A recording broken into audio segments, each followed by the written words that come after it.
What's up? What's up? What's up? Welcome to the All Around. I'm your gracious host, Dr. Anthony. Please tune in on Mondays at 6 p.m. for your entertainment purposes. We will hit current topics, old topics, and everything else in between. Be there or be square. Deuces, my loves.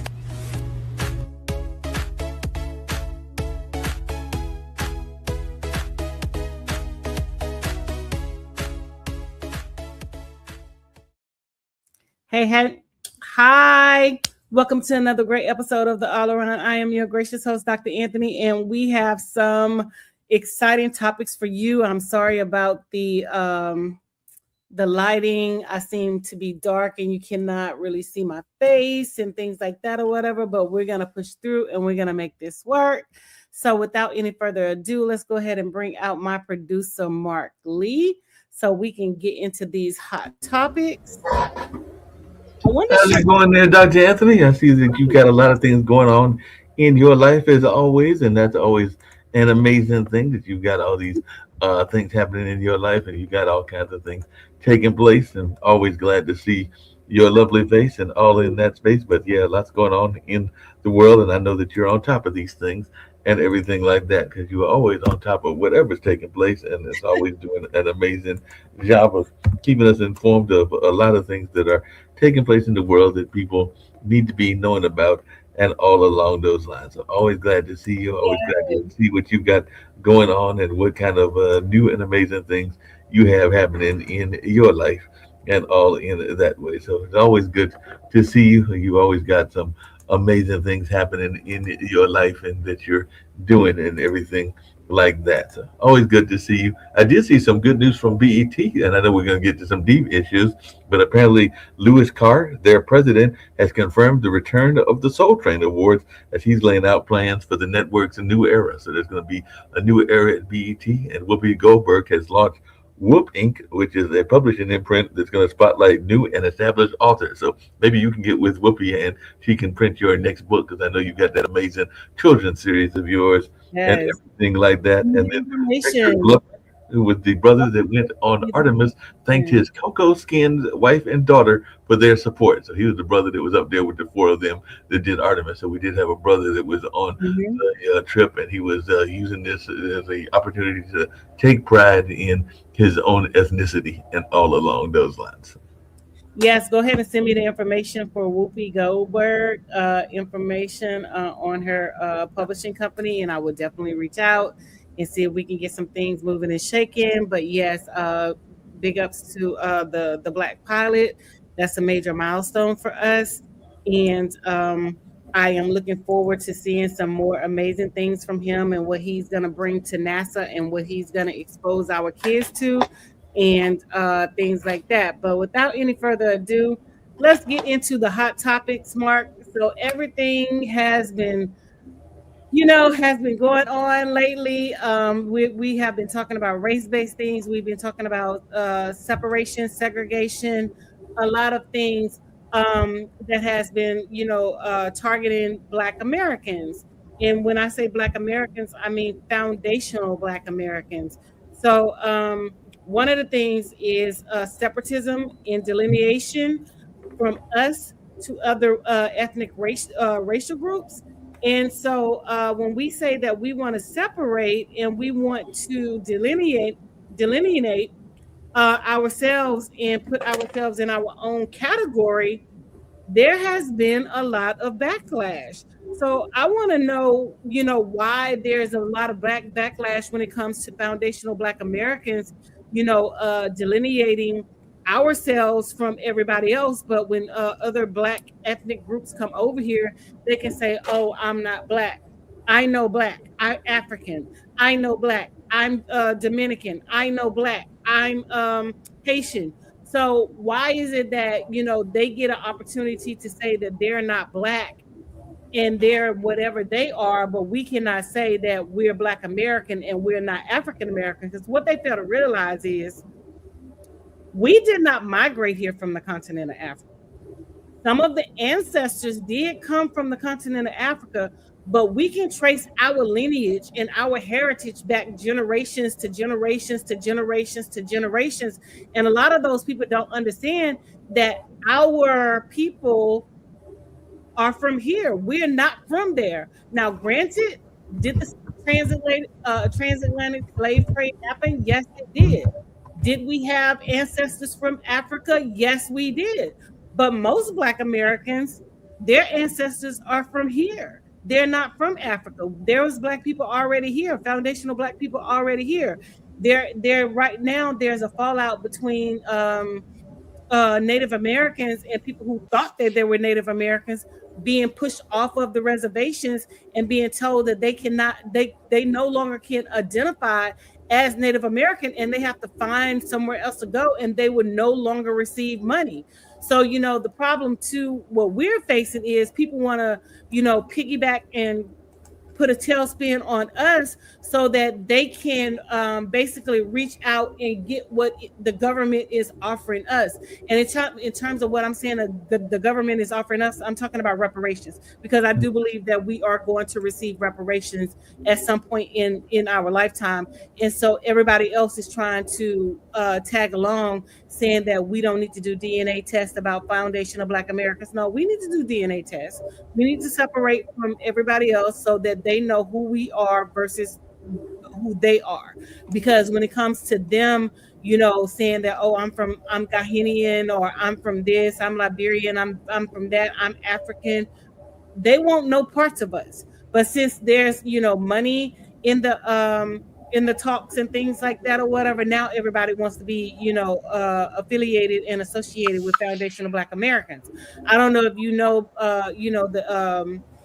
there was a UN meeting, and the United States basically rejected what Ghana was proposing in terms of the UN, and recognizing, not necessarily recognizing slavery as one of the main atrocities. The United States did recognize slavery as one of the main atrocities against, humanity, but they did not support what Ghana was bringing forth.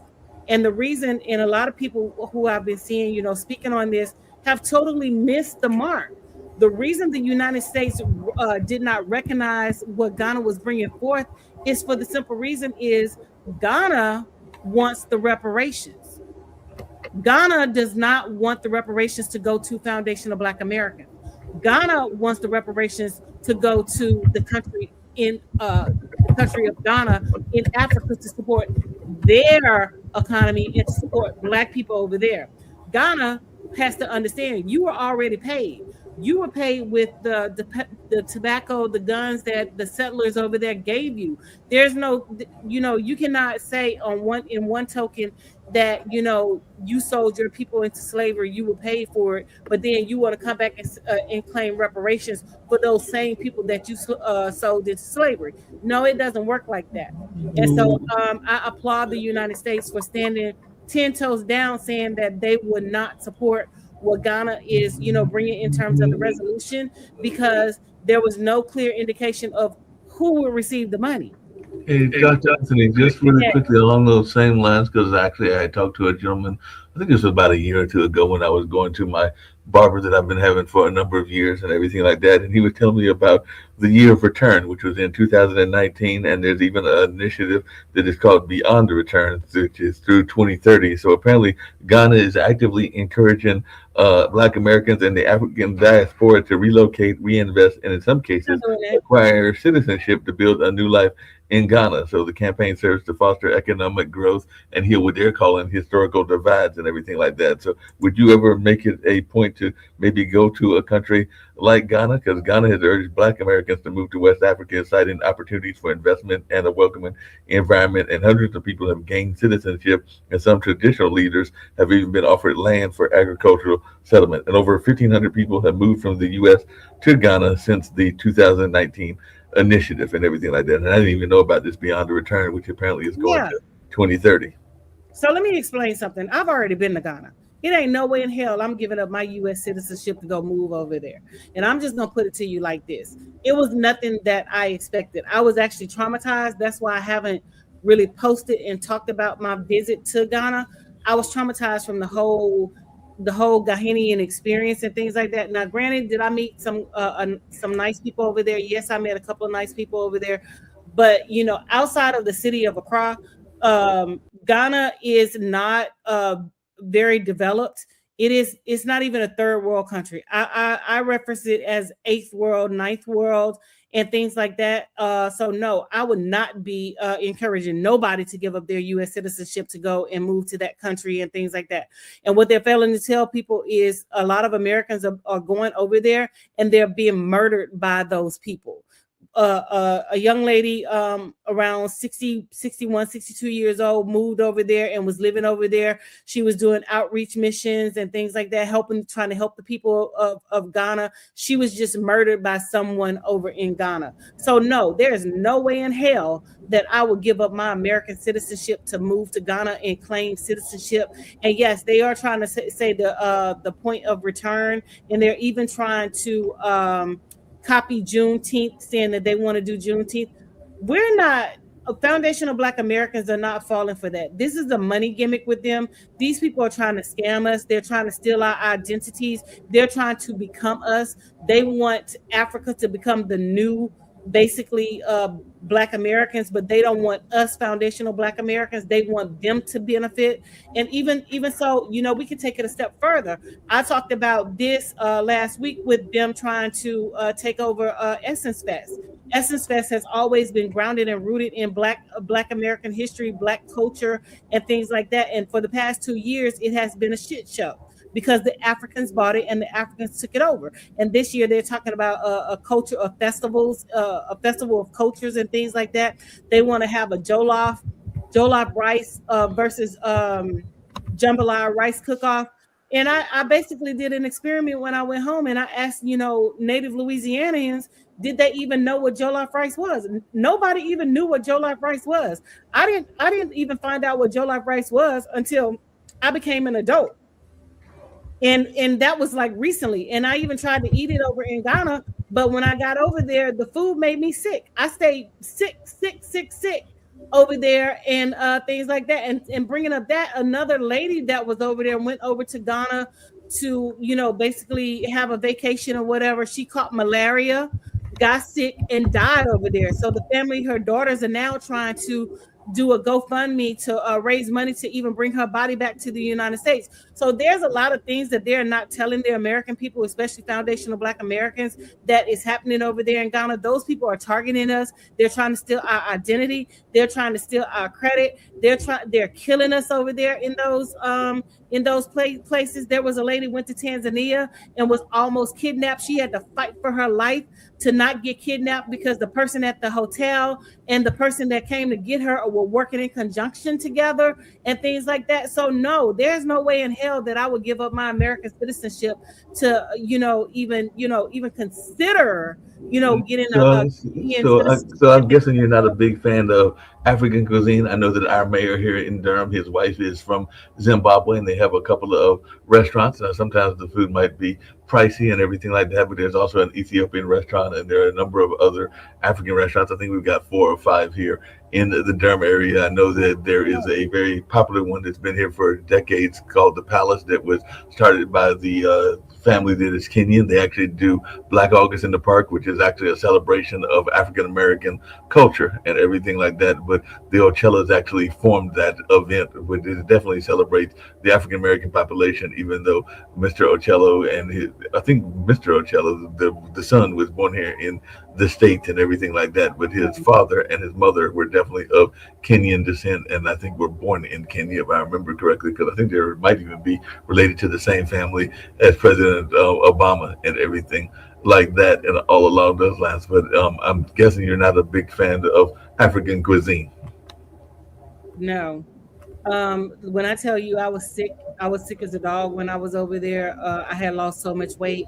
I couldn't keep food down. I couldn't keep anything on my stomach or whatever. So I was basically, the whole time that I was over there, was basically on liquids and fruits and things like that. And you just really can't survive off of eating just that. I did try to eat chicken.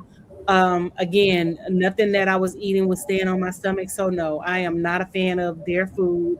And I'm not a real big fan of, trying different foods when I'm outside of the country. So I always travel with safe foods myself that I know that I can eat, just in case that there's something that I cannot eat when I'm out of the country and things like that. So no, I am not a big fan of their food. We have an okra dish that we have that we cook in Louisiana. I will eat okra, but not the way that they prepare it, because I cannot do that slime. They actually eat the slime with something called fufu and things like that or whatever. I've never had fufu. Don't want it. Don't want to try it, and things like that, because I do have food allergies, and Hmm. so I'm not real big on trying foods, different foods, and things like that or whatever. So when I go out the country, I eat safe foods. I eat like rice. I'll eat like soup or broth or things like that. Things that I know that I can eat. I stick to like chicken, and I'm real particular if I eat beef or not, because I don't know what kind of animals that they're processing over there, and things like that or whatever. So no, I am not a fan of their food and. So I guess you would not be, because I know that I am a member of Yelp Elite and have been for a number of years. Because I, unlike you, like to try different dishes. There are certain things that I am much better at than others, and everything like that. But I've been a Yelp Elite. I think there were a couple of years that I missed, but I've been a Yelp Elite for 5 out of the last 7 years, and have definitely tried everything from Asian Sounds food like to you have African. background noise, Mark. Huh?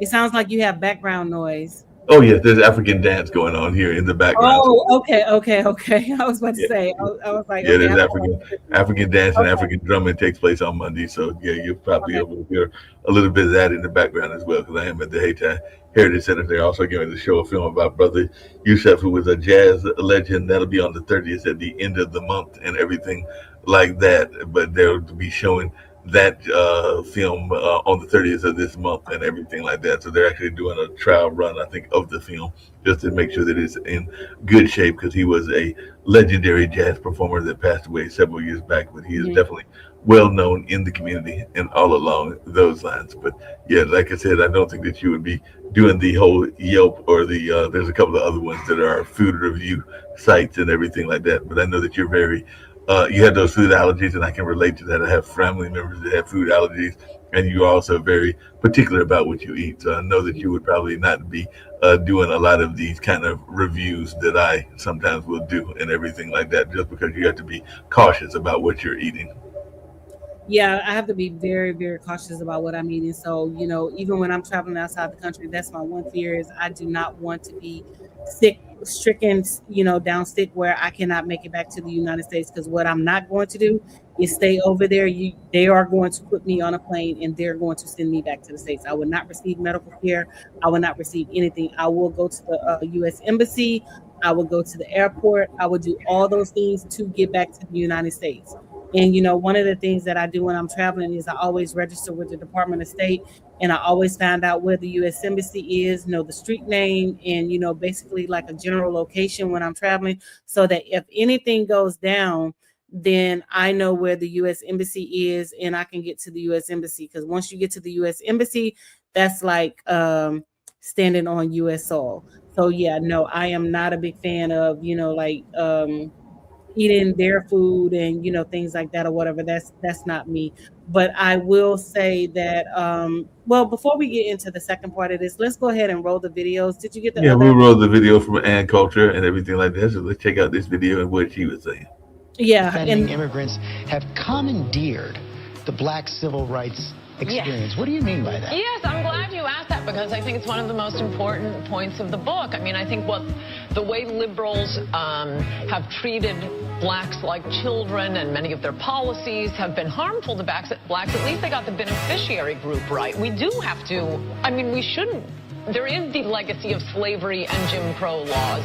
We don't owe the homeless. We don't owe feminists. We don't owe women who are desirous of having abortions, but or gays who want to get married to one another. That's what civil rights has become for much of the left. We dropped the flags after 5 minutes. Immigrant rights are not civil rights? No, I think civil rights are for blacks.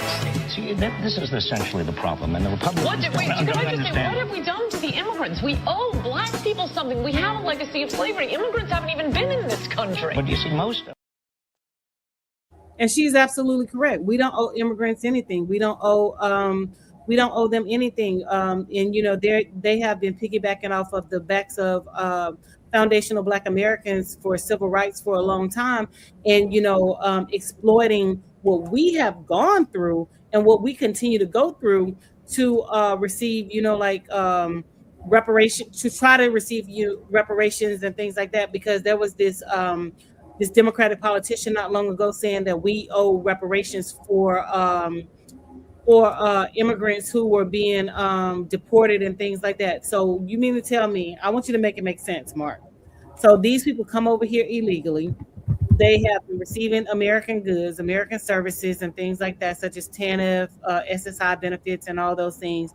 And they're being deported back to their countries, but we owe them money because they came over here illegally and things like that. Make it make sense. We shouldn't have to owe them anything. They are over here illegally. And I'm not saying that they can't come over, but do it the right way. Fill out the paperwork. Go through the process that the United States has for immigrants that want to migrate to the U.S. And what a lot of people fail to realize is the difference between naturalized citizenship and naturalized citizenship. When they come over here, they don't understand that their citizenship can be revoked. Black people, foundational Black Americans, are the only ones out of the ethnic groups whose citizenship cannot be revoked and who cannot be deported. And that's what they fail to realize, is because we were brought over here against our will. They came over here illegally because they wanted to. So there's a difference. And they don't understand how the birthright citizenship is going to affect them. And if Trump has his way, with the birthright citizenship, he can go back and say, all the people who were, born over here to an illegal mother, you no longer have citizenship.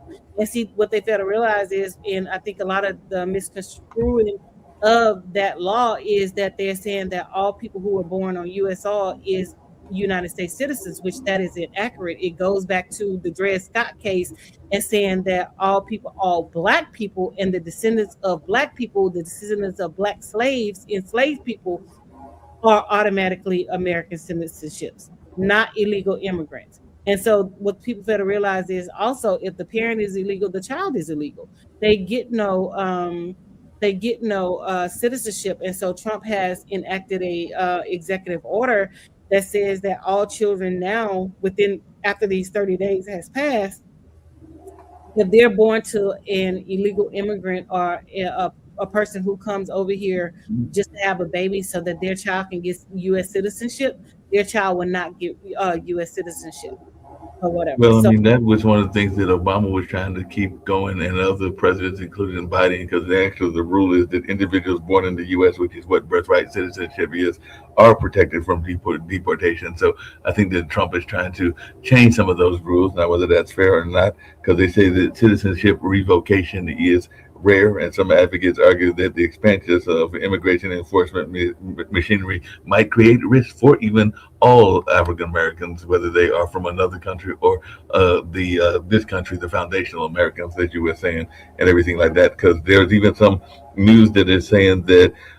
Black immigrants, including those that are legal permanent residents, and I've got a number of friends of mine that have come here for university work and different other work from some of the African nations, face a disproportionately high rate of detention and deportation, comprising over 20% of non-citizens facing removal on criminal grounds, despite being a smaller percentage of the immigrant population. So you would think there would probably be more of the Latin population and some of the other populations, because there's not that much of the African population that is here in this country. But a number of them are even here in the Research Triangle Park. They're working legitimate jobs, and they have legitimate jobs, and they have done, as you have said, and everything. They've gone through the proper channels and everything. But if there are folks like Trump that might be trying to get them out of the country just because he doesn't like them and he doesn't like their attitudes and their belief systems, then some of this may be also targeting, which Trump loves to do, and everything like that. So I hear what you're saying about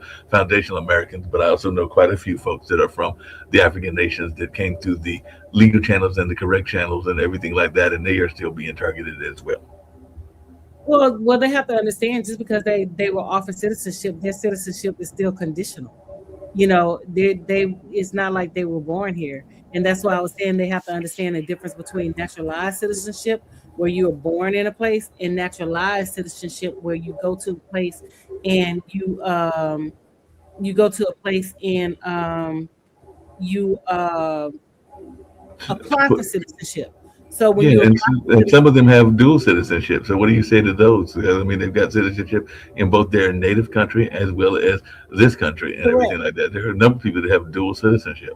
Dual citizenship has nothing to do with this. The citizenship that's in question is, well, they have to understand that when you come here and you apply for citizenship, your citizenship is conditional. It can be revoked unless you have you unless you're like foundational Black American, you have like lineages of people who are already here. And that's what the people fail to realize is, just because you have citizenship does not mean that it is long term. Your citizenship can be revoked. For example, if you commit a crime, your citizenship can be revoked. If you do something egregious, your citizenship can be revoked.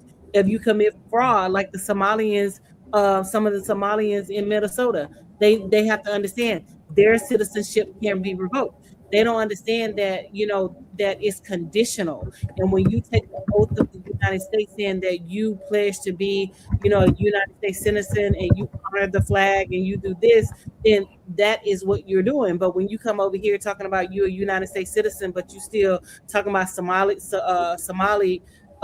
is a better country, and your country this, your country that. Okay, well then you can go back to your country. You Yeah, can but be what do you say that the truth about the matter with Somalia is it was actually a white woman, a 45-year-old white woman no, that no. I mean, I understand that that's part of the problem. It was a white woman who led most of the fraud, but it's also Somalians themselves who have been a part of the fraud situation as well, because there was documented cases where they were taking children and signing in and leaving with the children, and the children were not even in the spaces or whatever.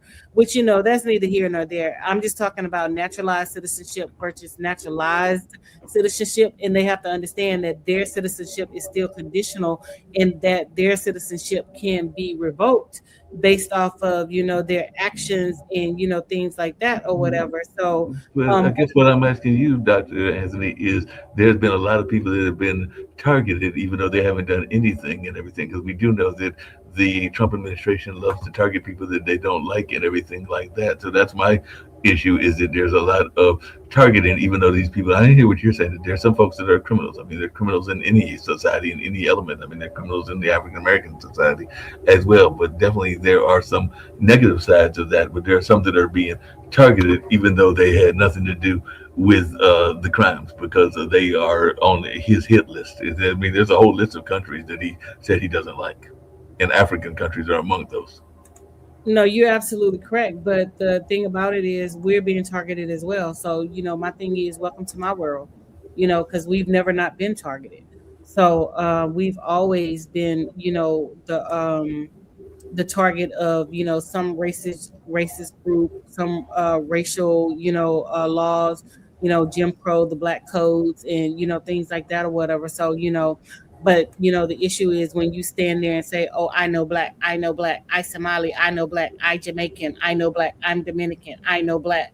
You know what I'm saying? And then you want to be Black when it's time. When it comes to benefiting, like money and things like that. But when it comes to the struggle, then you want to separate and say that you're not Black or whatever. You know what I'm saying? Well, like I said, well, maybe I've just been fortunate to know people from that country that are proud Yeah. of their lineage, but they're also proud of being Black and everything like that. I mean, one of the major people that created Kwanzaa here in our area was a interracial, or well, I guess you would call it inter country relationship, because Telly and Aya is from the Northeast. I think she's from either Mhm. Boston or somewhere like that, but she is a sister, and her husband Telly is from the country of Liberia. But they are very proud of their Liberian roots. He goes back home to visit Liberia and everything like that, but he's also proud to be an American citizen. So I can't speak for other people, but I know because of the nature of the work that I do, a number of people that are proud of their African roots. I mean, shucks, the woman that is now the interim executive director here in this area is from Antigua, which is a Caribbean nation, and she's proud of her Antiguan roots and is teaching her young 3-year-old to be proud of that heritage as well and everything. But yeah, definitely she's from Antigua. I think she was born in Antigua and everything like that. So she could technically, as you were saying, go back to the country or be forced back to the country if there were folks that were wanting to do that. But she's also very pro-black. I mean, she's running the center and everything like that. And I'm not negating that, but what I'm saying is what she can never be is foundational Black American, and that's the problem. You can be Black, but you can never be foundational Black American. Foundational Black American means that your lineage is here.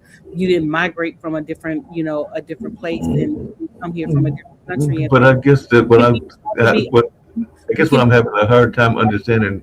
I mean, I understand it, but this has almost come down to the whole argument between assimilationists and accommodationists that went on between Booker T. Washington and W.E.B. Du Bois and everything like that. So you have some people that are very pro-black and proud of their heritage, and there were some that were willing to assimilate, and that part of the conversation I'm sure goes in Africa as well, that some of these African individuals want to assimilate into the country and others are willing to be more accommodationist and everything like that. So like I said, I think that this is an argument that's been going on both in our culture and in other cultures for decades.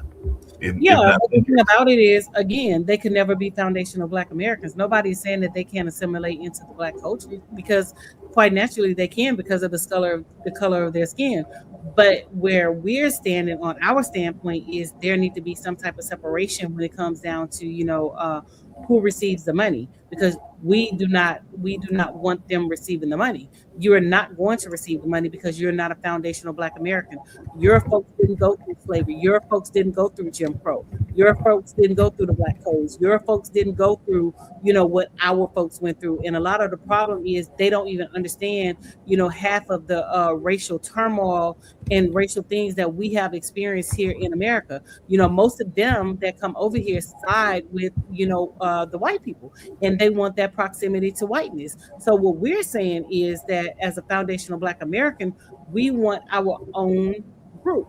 Foundational Black American. We're not saying that we can't party together, because we can party together, but we're saying that there needs to be some type of separation. So when it all boils down to it, that our lineage is recognized, our history is recognized, our culture is recognized. Because the first thing that they say is we have no culture. We don't know where we came from. No, I know exactly where I came from, because I'm not from Africa. I can tell you that.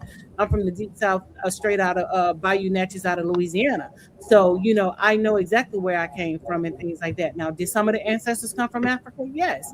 Are we negating it? No. You know what I'm saying? But what we're saying is that, there has to be some type of line drawn, because we're getting ready to move forward with, getting reparations and things like that, and they will not benefit. And that's what the problem is. They want to be Black until it's actually time to be. So, let's take Jasmine Crockett, for example. Jasmine Crockett, hands down, fought for immigrants. She fought for all immigrants, especially Latino immigrants. But what did they do?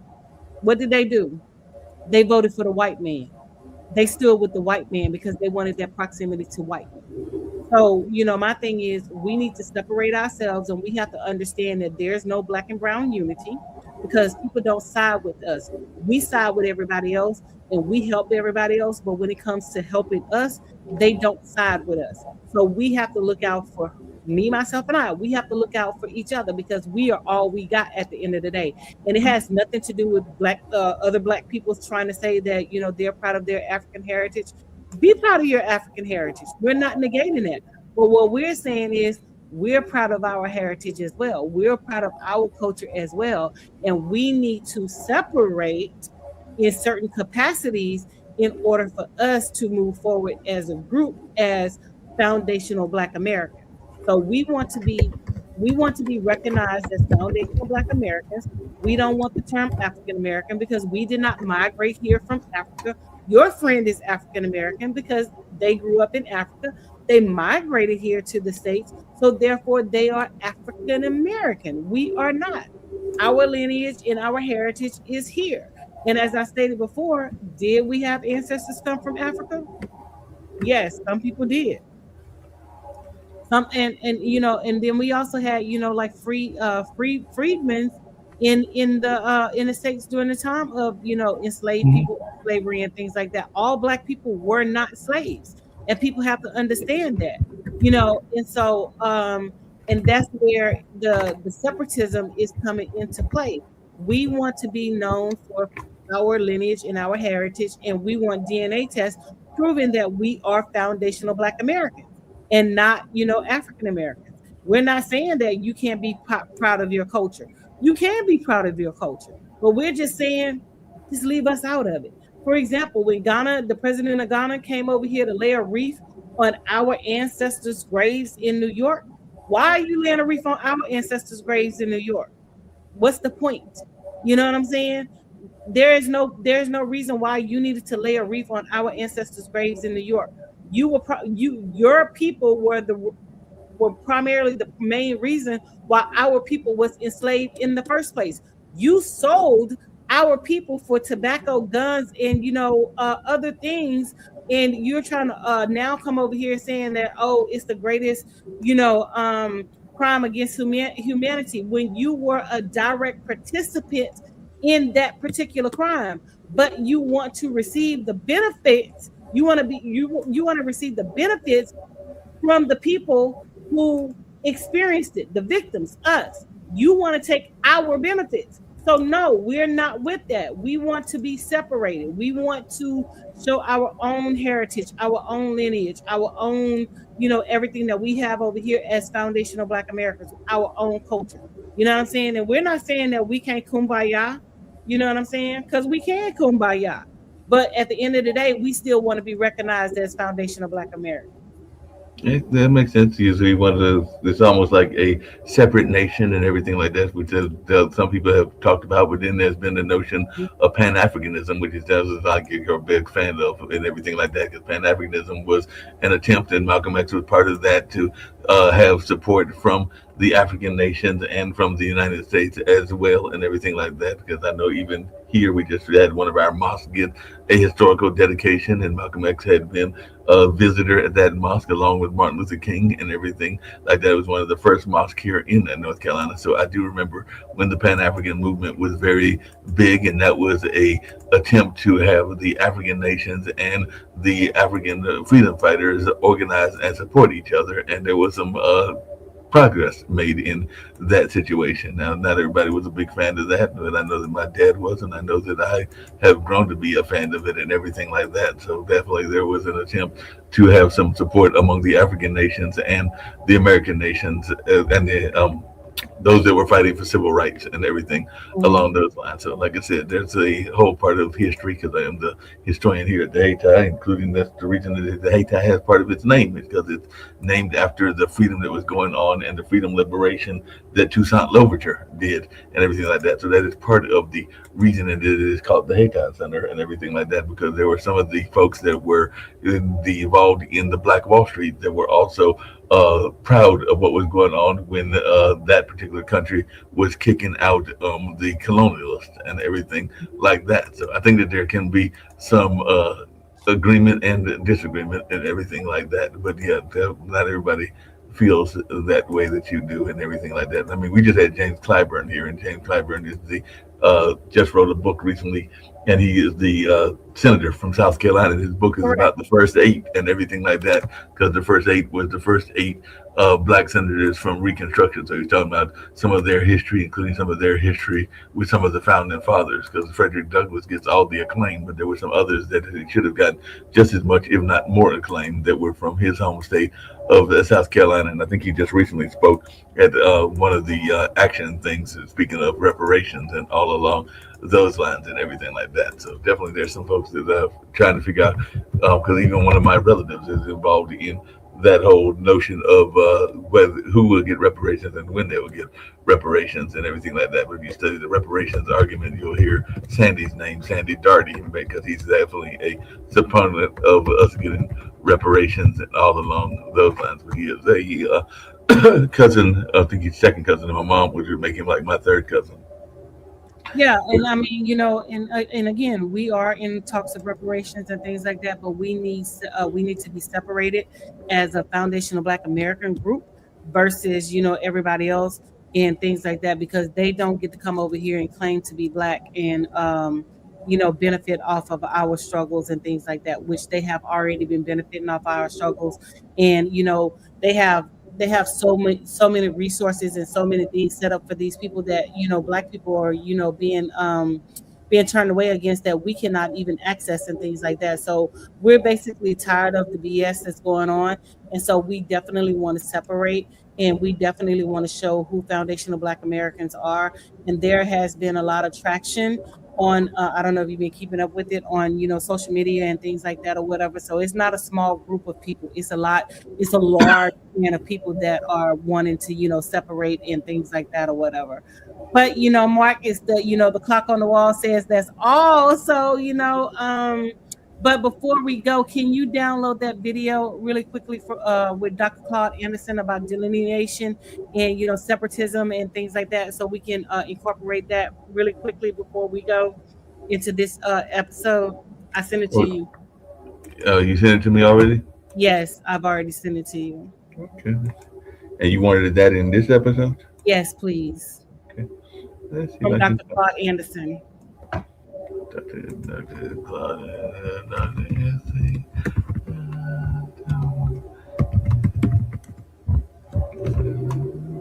Yes, I see where you sent that.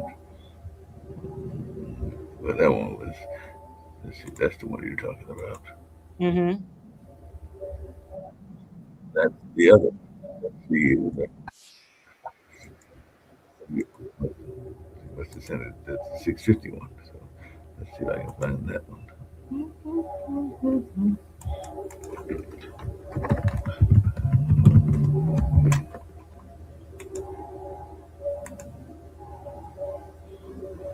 Okay. Yeah, I got it. Okay.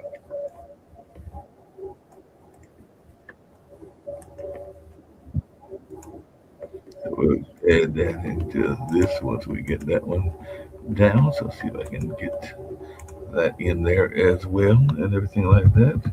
So let's see if we can get this into this particular episode. So, oh, that's not what I wanted. We'll try to get this in there as well. So hold on 1 second. Okay.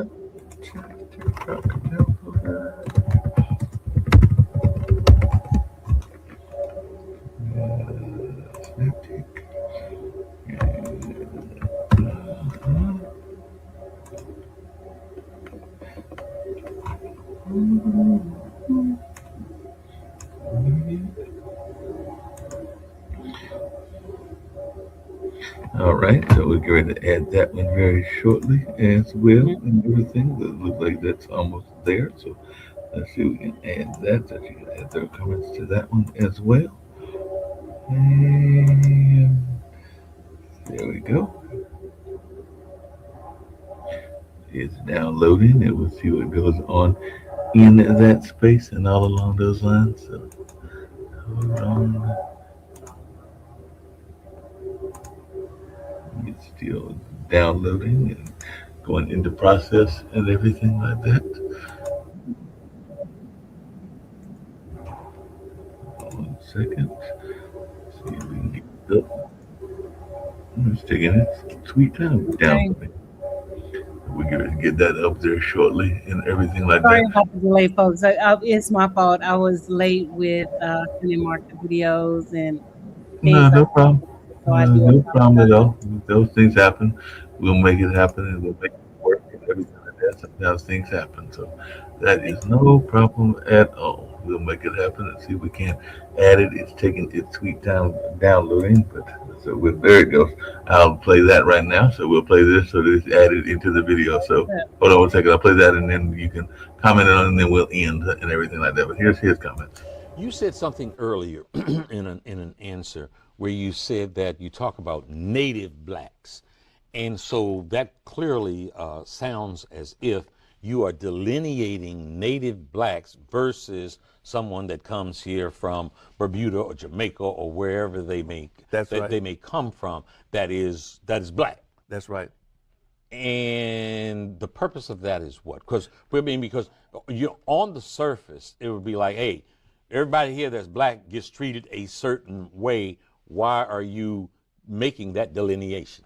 That is an excellent point. You know why? Because you see, those people coming in from Jamaica or coming in from Africa, they have not been treated like black folk in this country. That's the first thing. And secondly, historically, they haven't had those historical experiences. They come in here voluntarily. When they come in here, they bring some cultural aspects from Africa. They can go back anytime they want. But the black people in this country are exceptional people. Nobody's been mistreated, maltreated like them. The black folk are exceptional. They're the only people that came here forcefully, one. Two, they're the only people that denied their humanity. Three, they were the only people denied a right to enjoy the fruits of their labor. Four, they were the only people denied the right to participate in government. Five, they were the only people denied the right to vote. Six, they were the only people denied the right to have an education. Seven, they were the only people denied the right to have a business. Eight, they were the only people that participated in every war that this country has had since its founding, but whose mother country has never been against this country. All those immigrants come from countries where they fought America, and they came in. And there's seven, that they are the oldest and most patriotic people in the country. Not the Confederates in the South. They're not the most patriotic people waving the Confederate flag. The most patriotic people in this country are black people, native blacks, because you see 99% of all those blacks have been direct descendants of slaves. They've been here before 99% of all the other people ever arrived in this country. They are special people. And because they are special people, they need to be recognized, appreciated, and reparated for what they've done in this country and building this country. They're the ones that built the bridges, the roads, cut the timber, the trees, and cleared the land, raised the tobacco, cotton, indigo. They're the people that fought to raise in every war to protect this country. The people coming from Africa or coming from Jamaica didn't. They came here voluntarily. And the most important point on this is if you lump them with black folk, then you give the dominant white society a justification to say we don't owe black folk anything. Mm-hmm. Because you see, the blackness black people's blackness is more than just color.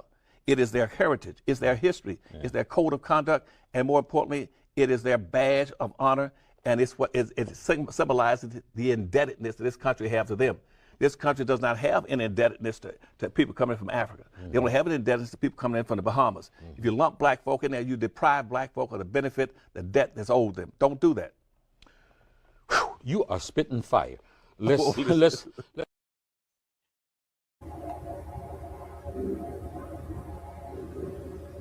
I mean, you know, Dr. Claude Anderson explained it best himself. I mean, there's no other way to say it, you know, and again, we have to separate ourselves from the others if we want to receive the benefits from our enslaved ancestors. They cannot, you know, piggyback, and they cannot receive, you know, the fruits from what our ancestors' labor has cost us and cost them. It's just no way possible.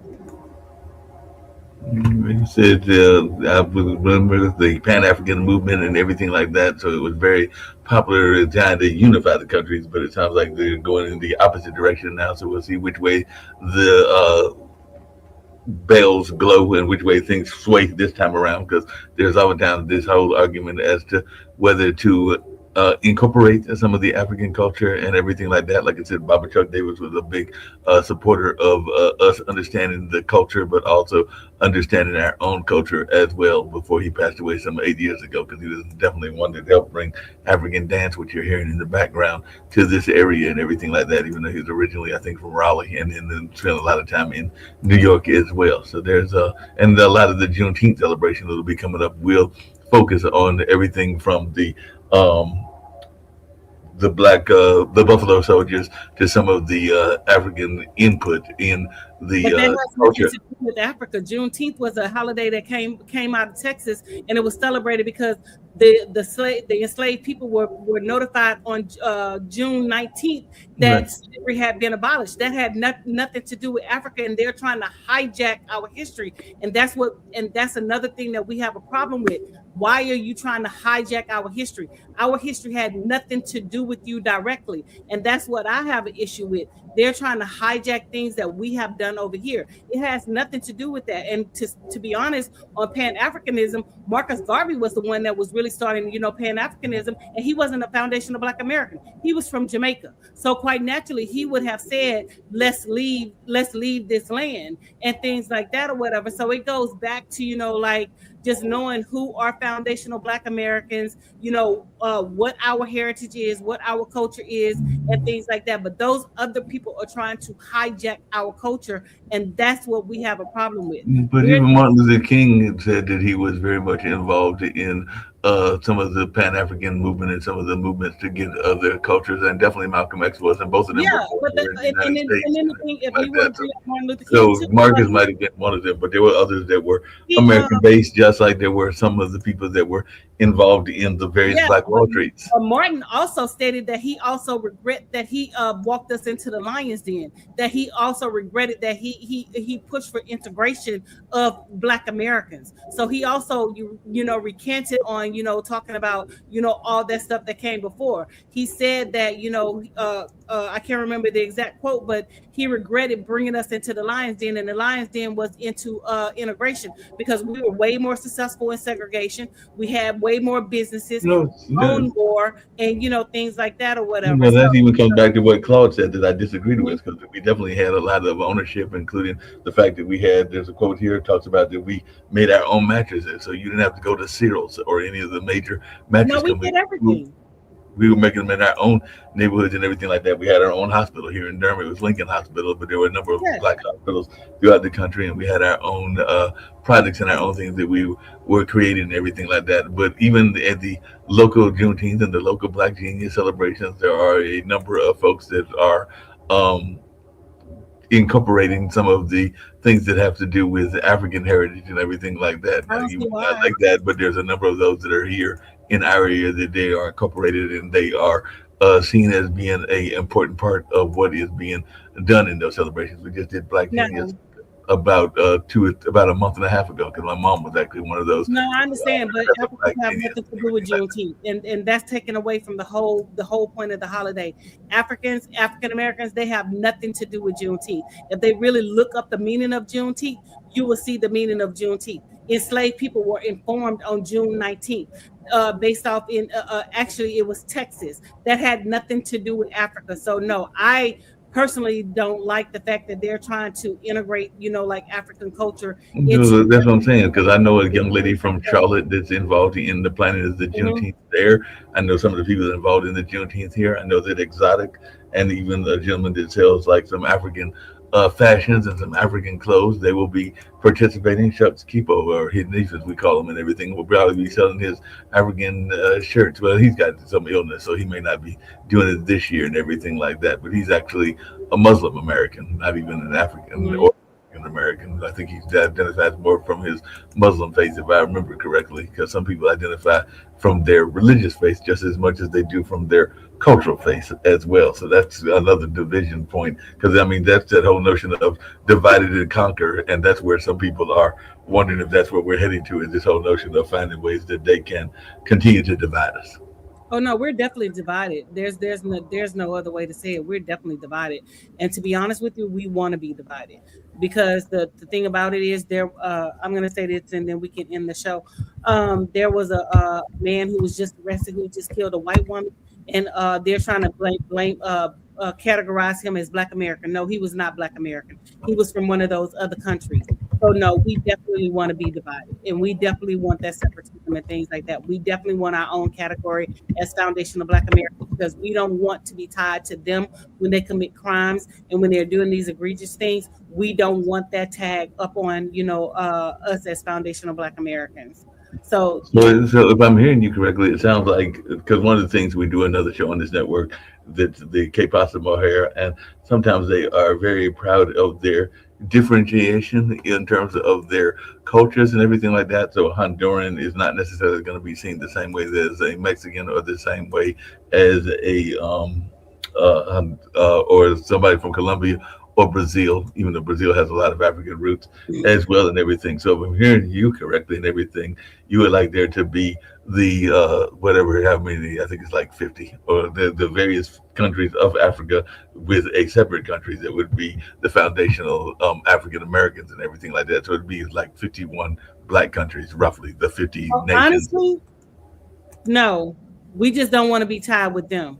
We just don't want to be tied with African American. We want to be foundational Black American. That's what I'm saying. That would be a separate category. Foundational African Americans, and then Black Americans, and there would be 50 of the African nations. No, they can be African American because they all came from the continent of Africa. But I'm telling you, they don't like that either, because they like to don't care what differentiate they themselves like. either, because they like Honestly, I don't care Nigerians what do they not like see themselves as the same as South Africans, Yeah, partially and because of the honestly, history. I don't care what they like because it's not about them. It's about us over here as foundational Black Americans, and whatever they categorize themselves as, that's what they categorize themselves as. We could care less. You know what I'm saying? But we want to be known as foundational Black Americans. And they have already delineated against us anyway, because they say, no, I'm South African, I'm Nigerian, I'm this, I'm Ghanaian. So we have a differentiation, because that must be a DC thing, because I don't see that in North Carolina. Most of the Africans that I see identify and are proud of their African American connection. It is not a good, but Mark, even with the African American connection, let's just be real about it. The African American term didn't come about until the 80s, when I was a little kid, and I read about this when I was a little kid. Jackson was the one that termed the term as African American. And to be real with you, he was when he passed away on his stuff, he was known as a Cherokee Indian. He didn't even identify as African American, but he wanted everybody else to identify as African American. We are not African American, and so we are coming to the point where we want to be categorized as foundational Black American. That's what I'm saying. So it sounds like you wanted to go from, because you're right about the history, because it went from the time that we were Negroes to colored, because I think on my birth certificate it may even still say Negro or colored, to African American, to now you're saying that it could go from African American to foundational Black American. We were miscategorized from the jump, because most of us, both of my grandmothers are Native American, Cherokee and Choctaw. You know what I'm saying? I have a lot of Native American roots. I mean, I got cousins that. Yeah, and we were miscategorized from the onset. And so when I remember at the earlier point of this show, and I told you that a lot of the people who were so-called claiming that they were Native Americans are now being told that they can no longer receive the money and they no longer can live on the reservation because they are not Native Americans. So that right there within itself is another reason why we should separate, so that we can get our just due benefit. Because again, like Dr. Claus said, if we allow all those other people to come in and say that they're African American or whatever, then that leaves grounds for, oh, we don't need reparations. And most of the people who said that we don't need reparations are not a foundational Black American. And we can take that one to the bank. They're not foundational Black Americans, because a foundational Black American has always fought for reparations and things like that or whatever. But the other ones who are coming over here, who are politicians, will say that, Black people don't need reparations. No, you don't need reparations, but foundational Black people need reparations, because again, they did not go through the struggle that we went through. They're piggybacking off of our struggles and our plight and our trials and tribulations. So therefore, they don't understand when we say the things that we say. When we want to delineate, they don't understand the reason why we want that separatism and things like that or whatever. So, it goes deeper than, what we can talk about in an hour on this show. And we'll have to, pick up on this topic again, later on and things like that or whatever. But, the clock on the wall says that's all, Mark, and I'm tired. All right, no problem. So we can wrap it up and everything along those lines, because the clock on the wall says it's time to wrap it up. So we'll wrap it up, and we'll have another edition. Well, we will air this one on next week, but we'll have another edition maybe next week as well. But we'll definitely have some conversations, because I did have something else that I was going to bring up and everything along those lines, but I'll just tell you about it. But it was the whole notion of hair and all along those lines, because I did see that one of the actresses, and maybe that's what we can talk about next week and everything like that, that she was complaining that people were trying to tell her how to maintain her own hairstyle and everything like that. So that's one of the stories that I was going to bring up that I didn't get to, and all along those lines. So definitely that might be something that we can bring up on a future episodes and all in that space, because it was one of those Hollywood actresses that was basically saying that she was going to do it her way and not have other people tell her how she should be styling her folks' hair and everything like that. So we can bring that up on a future show. We can definitely bring that up on the future show. But like we said, the clock on the wall says that's all. So deuces, my loves. We will see you here on a different day and a different time. So enjoy.